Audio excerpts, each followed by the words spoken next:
யாரா தேவன்? நீயா தேவன்? கையில அருவாளை தூக்கிட்டு கடாமிச வச்சிருக்கலாம் தேவனாய முடியுமா? வயசு பொண்ணு ஆபத்துன்னு வந்துருச்சுன்னா வர்றவன் 100 பேரா இருந்தாலும் ஒத்தையில நின்று வெட்டி போட்டு அந்த பொண்ணு மானத்தை காப்பாத்துறானே அவன் தேவன்டா. கட்டம் பொண்டாட்டி கருப்போ சேவப்போ வத்தலோ தொத்தலோ அவ கூட சந்தோஷமா குடும்பம் நடத்திக்கிட்டு அடுத்தவன் பொஞ்சாதிய பார்த்து ஆத்தான்னு வாயார கூப்பிட்டு அன்போட பழகுறானே அவன் தேவன்டா. நம்ம சாதிக்காரங்க மட்டுமே இருந்த அந்த காலத்துல நல்லது கெட்டதுக்கு 4 சாதிக்காரங்க வேணும்னு இவங்களை எல்லாம் கூட்டியாந்து குடி வச்சு இருக்கிறதுக்கு இடமும் பாக்குறதுக்கு வேலையும் கொடுத்து அதை பார்த்து ரசிச்சானே ஓம்பாட்டணும் ஏம்பாட்டணும் அவங்க தேவன்டா.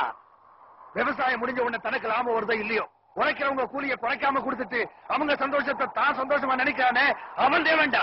அதே சாதிசனா வருஷம் நல்ல நாள் பெரிய நாள் அன்னைக்கு தான் வீட்டுக்கு வந்து புது துணியை பொங்கச்சோறு வாங்கிட்டு போறத பெருமையா நினைச்சு தலை நிமிந்து நிக்கிறானே அவன் தேவன்டா. தேவன் பாக்குறதுக்கு தாண்டா முரட்டுத்தனமா இருப்பாங்க.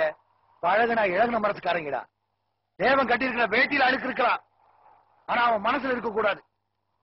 தேவன் பேரே கெடுக்க வந்த நாயி நீ தேவனை பத்தி பேசுற.